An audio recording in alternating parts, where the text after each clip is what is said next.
faixa de Gaza fosse livre. Não está sendo livre, está sendo ocupada. E que a divisa e as passagens e as porteiras entre a faixa de Gaza e, e o Egito, né, fosse uma coisa entre os palestinos e egípcios. Não, está sendo controlada pelo Israel. Isso não tem como, não tem, né? Ninguém explica isso. Então, eu acho que um dos grandes motivos da desgraça e do sofrimento do povo palestino na faixa de Gaza é exatamente essa questão, né? Não tem saneamento, não tem água potável, não tem condições de vida digna. E ainda assim o governo do ditador Mubarak, durante esse tempo todo, né, fechava as passagens e não permitia o abastecimento, principalmente quando havia um conflito entre Israel e entre a faixa de Gaza. Então parece que ele participava para castigar os palestinos. Então, essa situação tem que mudar radicalmente, né?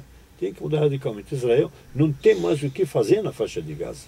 A partir do momento que ela tirou os seus assentamentos, não tem para que ficar matando milhares, né, de palestinos naquela faixa, né? Aquela agressão que eles fizeram, né, bombardeando a faixa de Gaza durante um mês e o mundo assistiu, né? Inclusive bombardearam a sede da ONU na faixa de Gaza, vocês lembram disso? Né? E depois a matança daquele navio da Turquia que carregava ajuda humanitária, né, para a faixa de Gaza. Então, essa situação tem que mudar. Eu tenho certeza que o próximo governo, e inclusive esse próprio Conselho das Forças Armadas, ele vai ter que sentar numa mesa e negociar com Israel. Nessa parte que é a nossa, por favor, não se mete.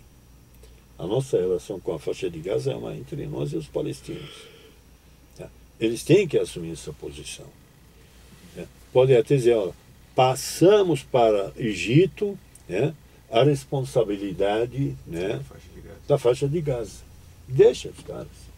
Vocês ficam lá na Cisjordânia, né, que é outro território ocupado palestino, e vão ver que o mundo começa a interferir para resolver a questão daquela lá. Feito isso, depois nós traremos o processo de negociação numa terceira instância para ver como juntar os dois territórios ocupados para dar aos palestinos um território único, contíguo. Essa seria a ideia, né? Bom, nós estamos chegando a 1h da tarde, vocês nem perceberam que o tempo correu. O Mohamed vai ter que almoçar, nós vamos almoçar. Alguém tem alguma pergunta que queira colocar aí? Eu teria uma final. Pergunta. Isso. Que é entrevista, porque isso acontece no Roda Viva. O sujeito está lá para fazer pergunta, mas ele faz uma espécie de mini. Ele conta a história dele, de vida. O entrevistado, que o sujeito domina o assunto. Depois eu vou te explicar a técnica.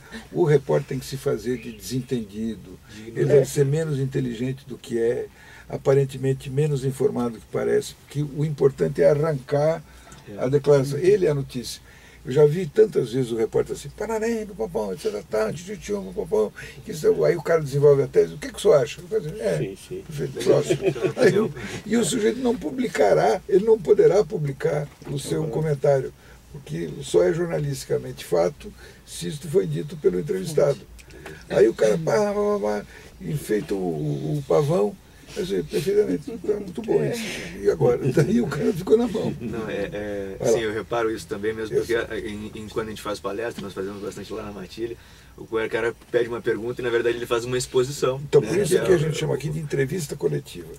Eu defendo as perguntas por papel, as Não. As pessoas têm que se habituar a organizar na cabeça e falar direto também. E perder a inibição, senão não arruma as namoradas. Diante da junta militar e do que nós estamos falando de transparência, da existência de tentáculos ainda do período de repressão, que são tentáculos que de certa forma ainda estão atuando, claro. Eu vou dizer que até dentro da faculdade, etc., das universidades do Egito. Eu imagino que se continua existindo isso, de certa forma, a articulação revolucionária também se permanece velada por uma questão de autossustentação. Na realidade, a partir do momento que você tira as grandes forças de opressão, que é o regime, não pensa que agora está tudo resolvido. Porque mesmo tirando os seus tentáculos físicos, seus agentes, seus membros, né, os que se beneficiaram de tudo isso diretamente, tem a própria sociedade que durante 40, 50 anos se desenvolveu, né, onde tem uma boa parte da própria sociedade, né, ou sem consciência política, ou se acomodaram com a situação, ou se beneficiaram indiretamente e ganharam até muito dinheiro, porque o modelo neoliberal, ele segrega, né? Ele só não cria miséria, mas a miséria ela surge porque ele criou riquezas muitas vezes até indevidas, né? Então, como o espaço é um só, como o volume é um só, se você concentra na mão de alguns, outros vão ficar sem. Então, a própria sociedade ela vai ter, e já tem, um setor que se beneficiou desse regime todo, ou inconsciente do que tudo que passou, e esse vai criar um estado ou uma situação de antagonismo dentro da sociedade, onde você, no tempo pós-ditadura, você vai ter que saber dialogar e debater e disputar com essas forças conservadoras o espaço daqui para frente. Então, quando sai a ditadura, o palco não está pronto agora, vão receber agora os jovens, o país está aí. Não. Pepino ainda vai continuar muito grande, onde o movimento revolucionário, onde os que defendem o ideal da democracia, eles vão ter que saber, de uma forma civilizada, disputar o poder com o setor conservador e criar um ambiente que facilita um processo de conscientização para transformar esse setor conservador, pelo menos quer continuar como conservador, que seja conservador consciente, né? Mas nós temos que criar uma condição para que o conservador inconsciente, né, se informa corretamente e depois ele opta se ele quer ser conservador ou não, né? Então, esse é uma marcha que vai durar muito tempo, dependendo do grau da disputa, dependendo do grau das raízes, né, que o conservadorismo da ditadura tinha criado, né? Então, e essa é uma incógnita, nós não sabemos como isso vai acontecer, porque depende tanto da estrutura histórica que foi criada nas últimas décadas, depende do grau da influência do Ocidente, né, em cima do Egito, depende do grau da influência dos países vizinhos em cima do Egito, depende do grau da influência do Israel em cima do Egito, enfim. Então, todos esses são fatores que vão definir a velocidade da mudança. E a mudança pode não chegar ao auge que nós gostaríamos de ter. Pode parar num certo momento e se estender por isso. Depois pode melhorar, depois pode piorar. É muito difícil olhar para o futuro de uma forma bastante visível, bastante nítida, não, né? Eu sei, posso dizer claramente que a curva vai subir sim, né? A situação vai melhorar sim, né? E dificilmente nos próximos 100 anos o Egito volta a ter uma vida pior do que aquele que vivia nos últimos 50 anos. Esse eu posso dizer. Mas com que velocidade essa melhora e até que patamar essa melhora vai chegar? Será que o Egito vai poder, de fato, fazer uso das riquezas do turismo, do petróleo, do gás natural, do canal de Suez e da indústria da agricultura, para que essas riquezas, de fato, sirvam para o bem-estar social? Ou ainda vai continuar alguma coisa do vício da corrupção, do vício como chama isso, de propina, né? A propina hoje ela equivale a caridade. Não sei se você viu isso, né? O policial recebe, né, um dinheirinho na mão para facilitar alguma coisa. que você entra no museu para ver alguma coisa e está na porta. O senhor gostou? Né? Que bom, volta sempre e tal. Espero que o senhor volte não sei lá o quê, né? E aí você tira, como se fosse aquela flanelinha lá que cuida do carro, você tira um dinheirinho e passa para ele. Eu vi algumas coisas. Isso é muito difícil separar entre isso é propina ou uma gorjeta ou um ato de caridade. A cultura confundiu isso porque 40 anos de desgraça socioeconômica. O salário desse cara é um miserável, né? Então ele olha para o turista como, não, esse cara ele pode me colocar, eu não vou assaltar. E lá de fato no Egito, você viu lá, não tem assalto. Você anda de madrugada à noite, não tem nada. É um ambiente totalmente seguro. Mas o funcionário público, o senhor não pode me ajudar? Aqui de Cumbica até o Cairo, quanto tempo demora? Uma viagem daqui até a Europa, dependendo da capital, de 8 a 10 horas, e depois 3 horas em média entre um capital europeu e Cairo. Tá, dá 11 horas. De ônibus daqui a Porto Alegre dá quanto? Mais ou menos isso, né? É. E por que você não tomou um avião para ir lá ver a sua revolução, a revolução dos seus sonhos?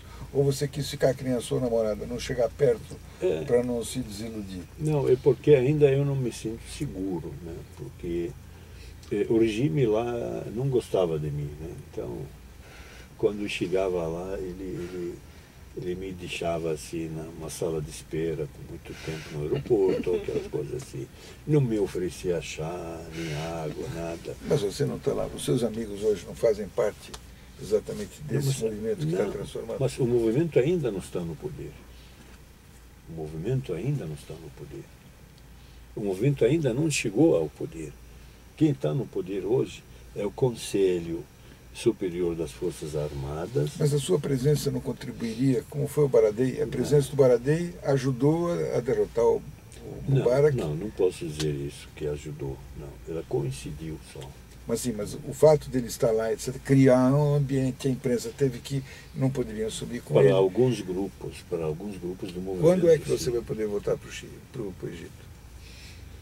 Quando já tiver tudo resolvido? Pelo menos depois das eleições, eu posso visitar, eu não pretendo voltar. Não durante as eleições? Não, depois. Voltar se desmorar. Ah, sim. Eu pretendo visitar, mas voltar não, nunca. Mas você, quantos egípcios no Brasil têm esse papel de porta-voz dessa história? Tirando você, mais quem? Poucos. Egípcios. Porque não somos... Os egípcios aqui são muito poucos. O Brasil não tem mais de 300 egípcios. Sério? Muito poucos. O egípcio não é um bicho migratório. O egípcio sempre é um bicho residente, né? Diferentemente do libanês, do sírio. Pirâmides, coisas sólidas para sempre. Ele fica mesmo. Exatamente. O cara quer ser enterrado e nunca mais desapareceu. Sou casado com a mesma mulher já desde 66. Né? Trabalho na mesma universidade, no mesmo departamento, moro na mesma casa. A mesma casa que estou morando, eu comprei ela, morei nela, entrei nela em fevereiro de 77, até hoje. Né? Então, o egípcio é assim mesmo. O egípcio, que ele é conservador.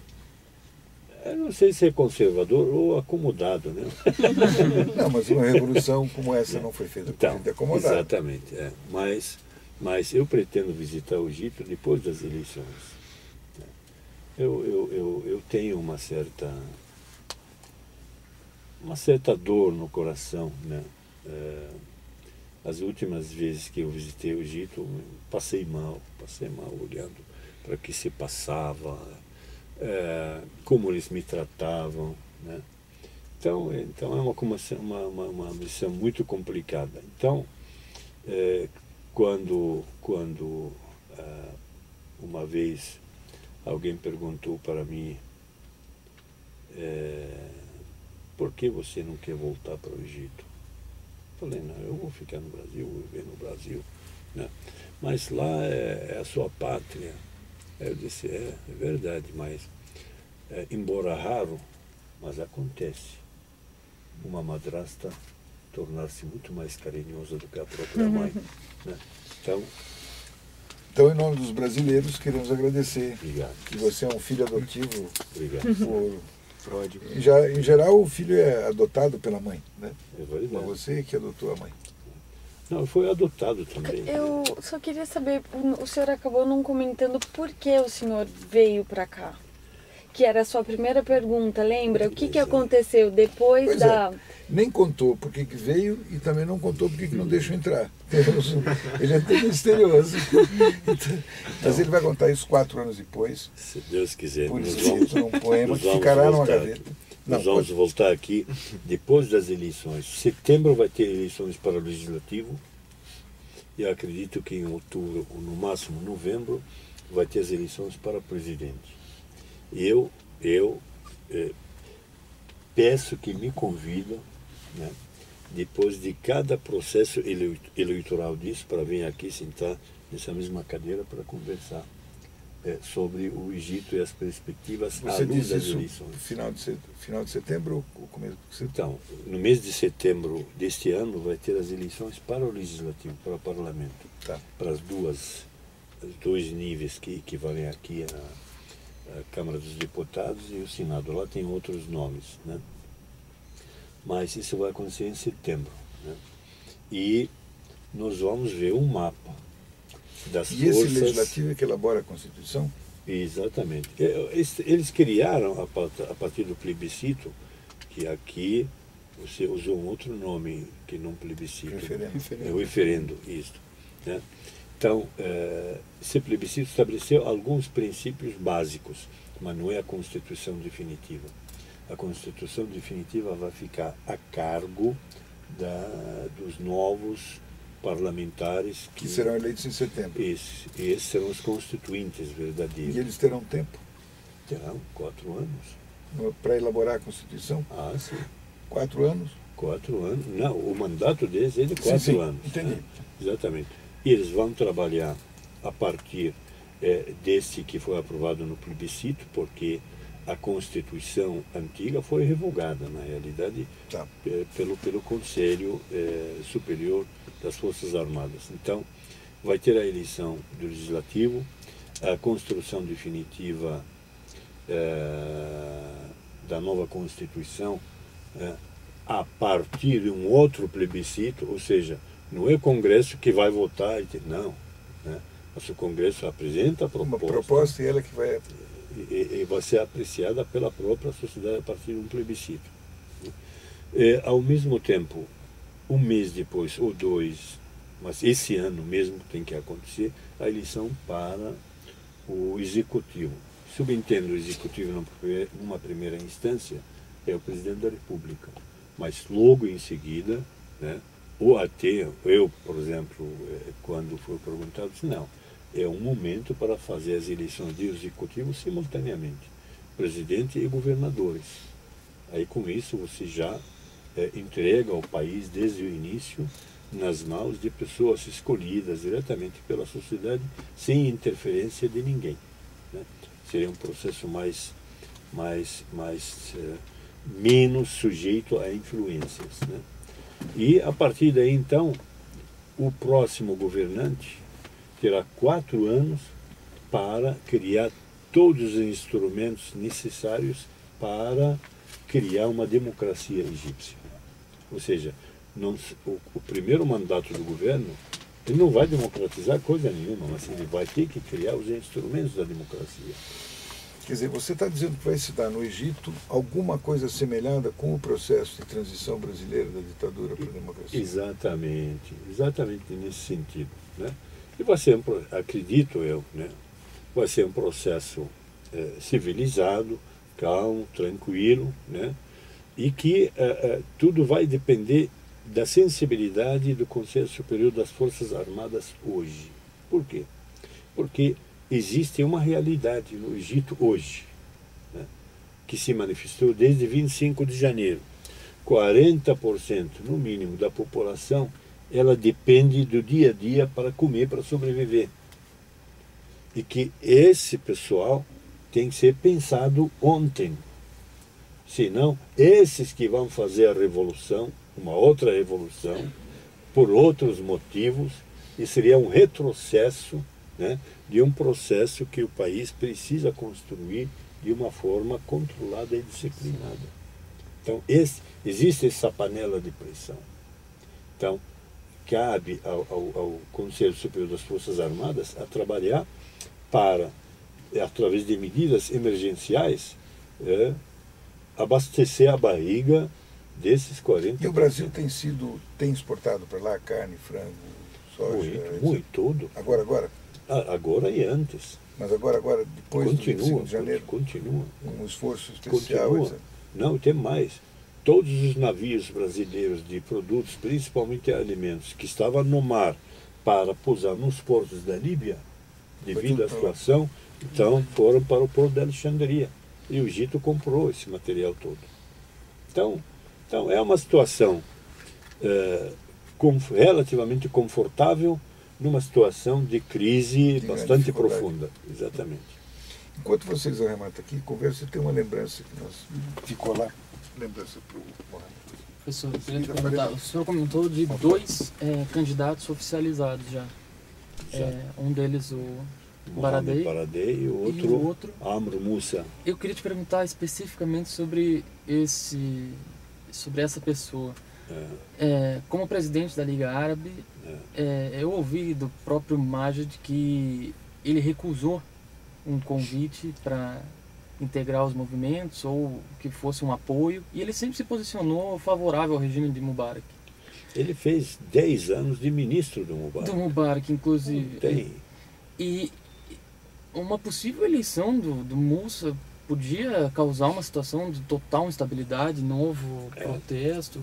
Mas é bom que ele saia como candidato, porque ele vai ser o candidato da ditadura, né? E ele vai perder. Mas é bom que ele saia. É bom que ele saia para exatamente desmascarar esse grupo, né? Ele é muito inteligente, como todo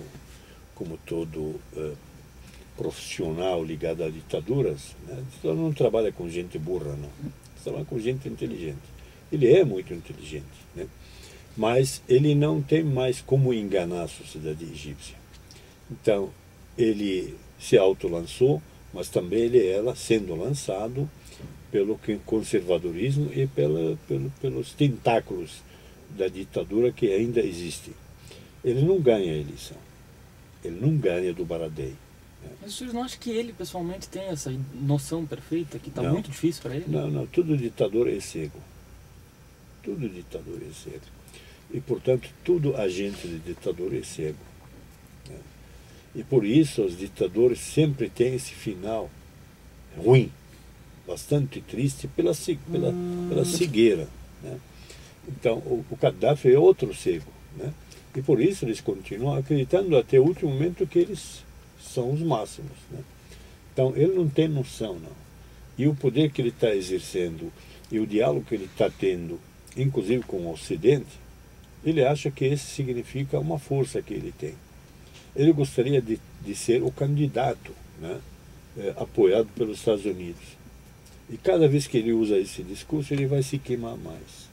Então, se esses 2 candidatos saírem, vai ser ótimo, porque vai dar até para polarizar e vai dar até para puxar o Baradei mais para o campo de esquerda, né, para convencer ele, inclusive, de que você tem que partir agora para teses progressistas, não adianta ficar como moderado. Ele sempre foi moderado, o Baradei sempre foi moderado, né?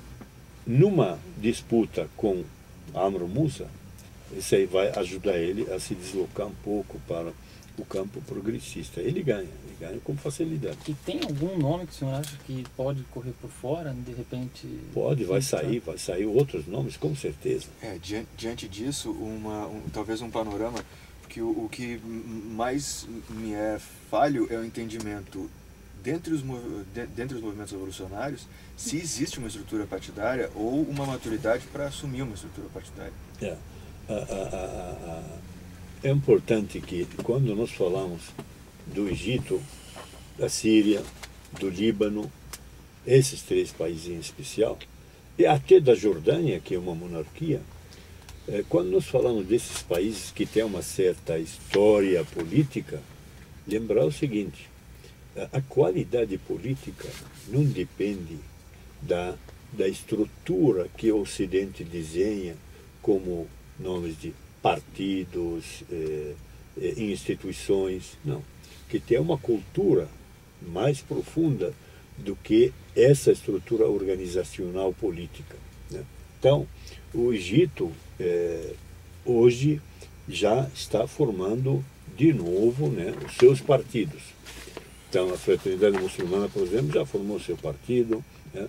Outros partidos progressistas já se formaram, mas na realidade o projeto político deles não está nascendo agora, porque agora o partido é legalizado. Não, são movimentos que sempre existiam, são documentos que sempre existiam, são acervos que sempre foram trabalhados, discutidos, debatidos, né? Então, há uma consciência, há uma ideologia presente para cada grupo, embora, né, não tenha o nome do partido, porque durante 50 anos ou mais não havia permissão para a formação partidária. Então, esse pessoal que hoje vai disputar eleições, que pode lançar candidatos, sem dúvida nenhuma, eles têm capacidade de governar, sim. Não tem segredo quando você elabora um projeto coletivo e trabalha com pessoas qualificadas, né? Pior do que estava, nunca vai ter, nunca vai existir, né? Então, a minha proposta e o meu medo é que as forças progressistas começam a pipocar candidaturas, aí sim, aí o Amro Moussa sozinho ganha a eleição, né? Então, como eles vão trabalhar o processo, onde tem que ter 2 turnos, né? Isso já estou alertando. Eleição de um turno é fria numa fase como essa, onde pode pipocar candidatos e os tentáculos da ditadura só investem no Amro Moussa, né? Isso é uma coisa, eles precisam ficar atentos a isso. A outra questão é que é a hora de aprender a fazer alianças desde já, para reduzir a proliferação de candidaturas e também para reduzir a força de um candidato único dos tentáculos do regime anterior, né? Então, a minha sugestão é que o Baradei, né, começa já a se articular com o campo da esquerda e começa a pegar um jovem qualificado, e lá tem, né, que seja um líder desse movimento, inclusive com qualidade, com qualificação, né, para formar uma chapa. Aí ele une, ele junta e ao mesmo tempo assume compromisso desde já com a verdadeira sociedade egípcia, né? Então, vai ser um processo deles. Por isso vale a pena, depois de cada eleição, me chamar aqui para a gente conversar. Então, e aí você receberá mais um. Então, isso aqui é uma lembrança. Puxa vida. É o chamado Pequeno Jornaleiro. Puxa vida. Isso é uma escultura que era final do século, comecinho do século XX, década de 20. Então, era o que saía vendendo o jornal, dando as boas notícias. Era o último elo da comunicação. Lindo, né? Apura, redige, etc., imprime, exato, mas sem o orador final, exato, anunciando o que tem. E lindo, isto lindo. tem a ver também com o nome da Alboré, porque boré, Exato. em tupi, é uma corneta, uma flauta, que se usava para chamar a tribo que normalmente andava dispersa. Que lindo. Então, essa é uma lembrança pelo que você deu de contribuição a todos nós. Esse vai ficar ao lado de uma estátua parecida com essa, também com o nome de jornaleiro, de gesso desse tamanho, que eu tenho no meu apartamento aqui na cidade de São Vicente, né? E que foi destruído, eu recuperei inteirinha, com gesso, com tudo, e pentei. Ficou lindo, lindo, É um lindo. pequeno jornaleiro? É, o jornaleiro, mas desse tamanho assim. Sim. Né? Eu comprei destruído, né?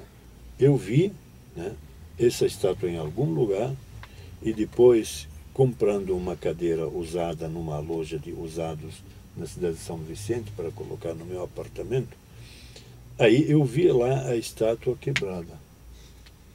Falei, o senhor me vendesse? Falei, não, leva de graça.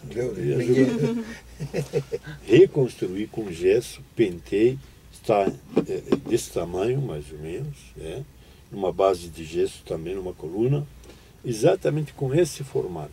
Só que em vez de criança, é um adulto com boné, né, com a fisionomia, né, dos revolucionários, né, do início do século, né, provavelmente na Itália, né, e fazendo a mesma coisa. Então, esse vai ser o filhote do outro.